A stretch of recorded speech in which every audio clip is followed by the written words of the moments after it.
Right. Welcome to the Rokani Media Football. How are you guys and where are you watching us from? Second leg of the Carabao Cup is going to be played tomorrow at the St. James's Park Stadium that capacitates 52,000 people, and Arsenal went ahead to lose their first leg at home by 2-0. You understand that very, very well. So smash the like button, comment and share. If I told you watching us for the very first time, endeavor to subscribe to this channel so as not to miss out on stories that we do upload in here on a daily. Rokani David is my name, and hope you guys are really having fun wherever you are.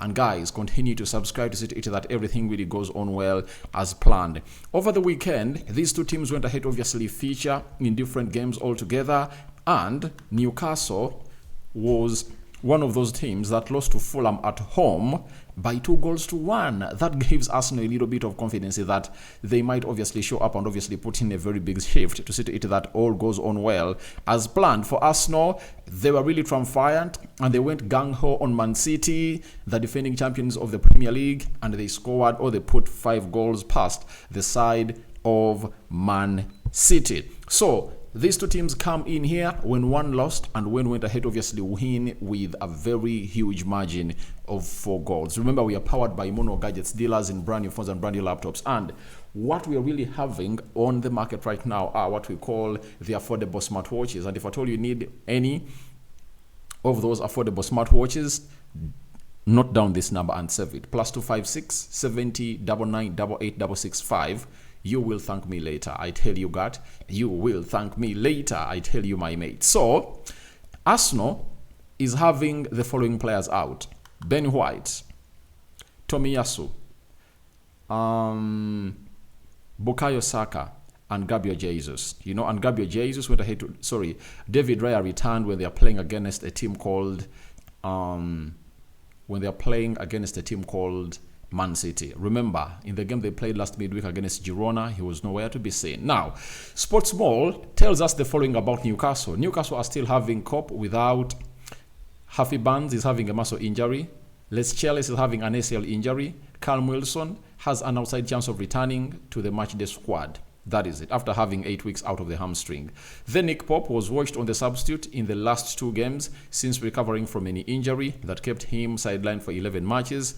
Eddie Howe will now weigh up whether to recall his first choice shortstopper or continue with Matt Debrevka in between the stickers. Howe will also reconsider recalling Steve Motman in defense at the expense of Fabian Schär or Dan Burn and ex-midfielders. Joe Willock will be pushing to start. Remember, Joe Willock is at Arsenal. Joe Ellington is one of those who is expected to obviously miss because he's really having a knee injury and he traveled to London to meet the specialist. That's what we're really getting in through from the side of Newcastle. So when we go to the probable starting 11 for the club of Arsenal, obviously we anticipate that Arsenal is obviously going to come up with a system of 4-3-3, and Arteta really changes this.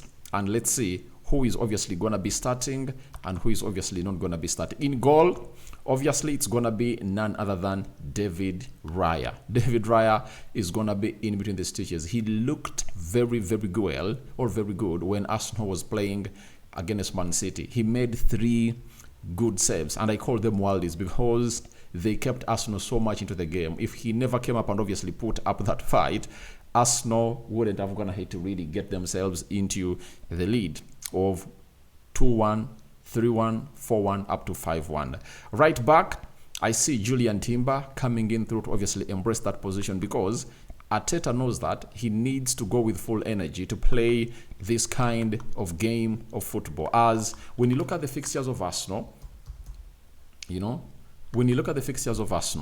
they are playing Leicester City on the 15th, meaning that after playing that game tomorrow, Arsenal will have 10 days of rest, and the manager has confirmed that Arsenal is going for a warm weather training in Dubai. You understand? And you know what happened when Arsenal went to Dubai, meaning that they will return to play away at Leicester City on the 15th of February. So that's how the game of football has been scheduled for the side of Arsenal and Leicester City. So this is the last game that Arsenal is playing, and they're obviously gonna go to Dubai.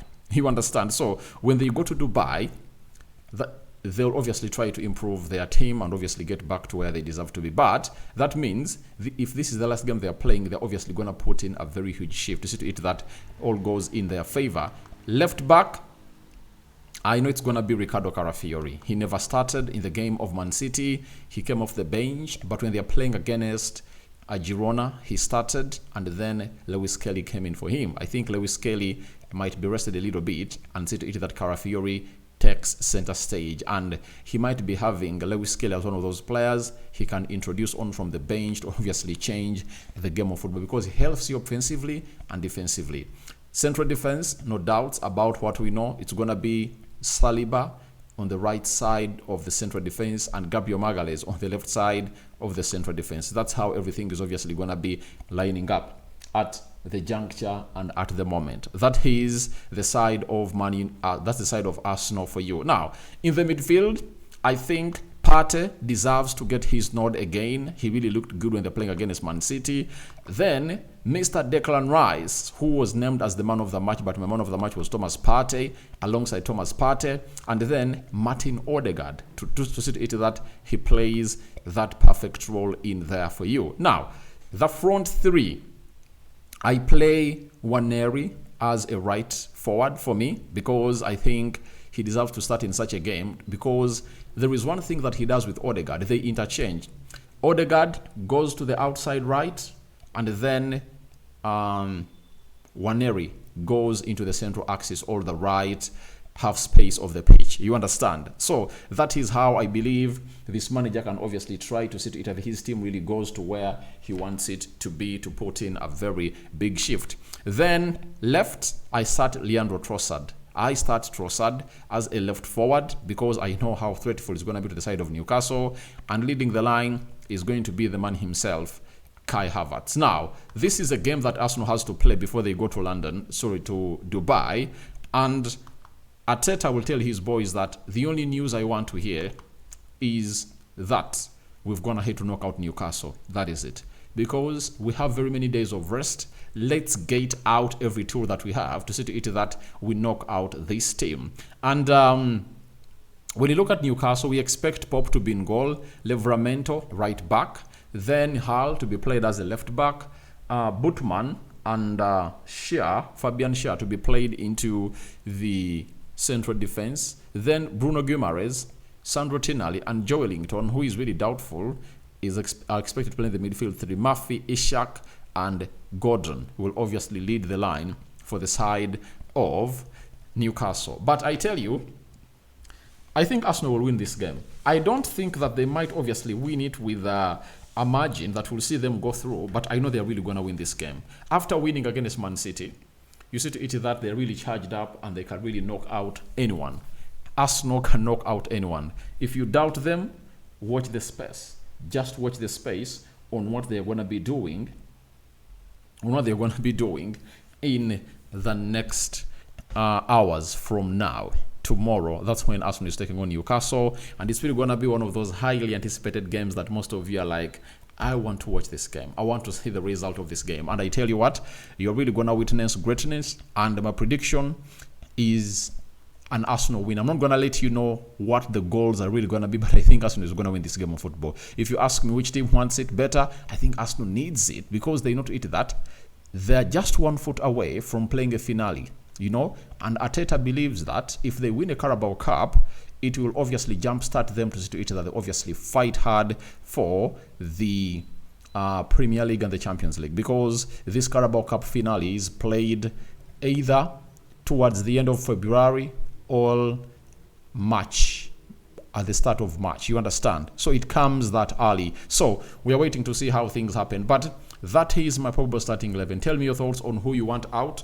and who you want obviously coming through and obviously be kept onto the pitch of this that I'm going to have to obviously tell you about in here. Rokani David is my name. Newcastle versus Arsenal match preview. It's the Carabao Cup. Arsenal are behind by 2-0. Can they go 2-0 and they really level up, or they can go 3-0 and they should obviously go up? If Arsenal wants to go through, they have to really win that game with a margin of 3 goals. But if they win it with a margin of 2 goals, extra time will be called upon, and then they'll obviously have to play extra time. If no goal is scored, they go to penalties, and we'll see who will obviously get through when penalties arise. But I tell you what, it's really gonna be a hugely heated game in here for you. I'm out. Bye bye.